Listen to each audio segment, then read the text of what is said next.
I want to ask you about Lewis. What is it that most people wouldn't know about Lewis?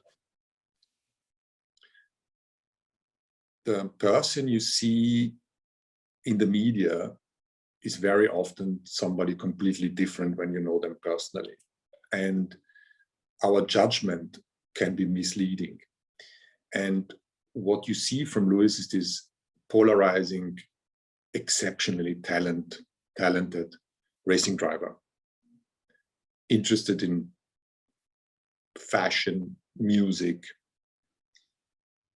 and you could say almost somebody that is perfect. But the truth is there's someone behind that went through a lot of suffering as well, exposed to racism as a young child. Someone very empathetic, highly intelligent, reflective ability to have this self introspection, and someone that thrives to be better every day. And that is something that I haven't seen before meeting him.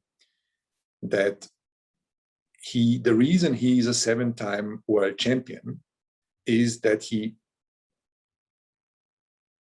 questions himself every day.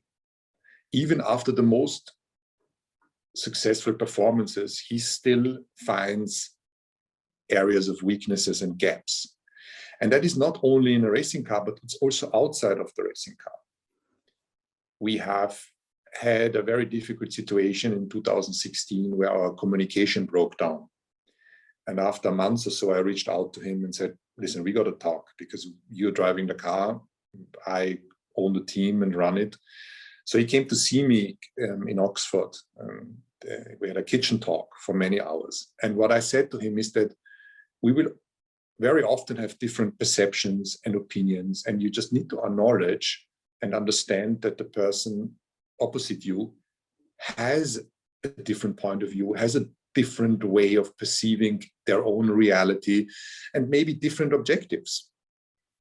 But when understanding that, we can actually move on from it, agree to disagree, or find a way forward that functions. But at the end, we share the joint objectives. I want you to be Drivers' World Championship, and you want us to be the most successful team.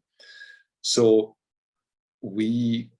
whilst sharing the same objective, there will always be more in common than what will split us. And I said to him, I'm often having conversations with my wife that we have an argument like in any other relationship, but I have never thought about divorce. So I don't want to divorce you because I couldn't imagine anybody else more talented in my car. And I guess that you don't want to leave the best team. So we have to just find a solution. We have to communicate, even if it is awkward or painful. And in those many years, I've found myself in situations where I actually decided to not speak because I was upset. And it turned around. He became the more mature person, although I'm like 10 years older. And he said, you forgot, we need to talk. And that is fascinating to just be part of a journey of probably one of the most successful sports icons in the world. Who is skeptical, I want to go back to the word that you used at the start of this conversation, skeptical about his own performance. You've even described yourself as being skeptical about the team's performance. I mean, this is a philosophy that's shared. Absolutely. And I think we had that before we met.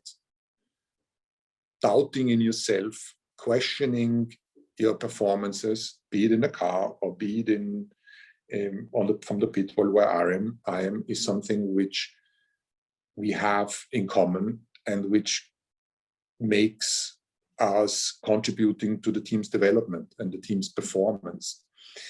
And we have this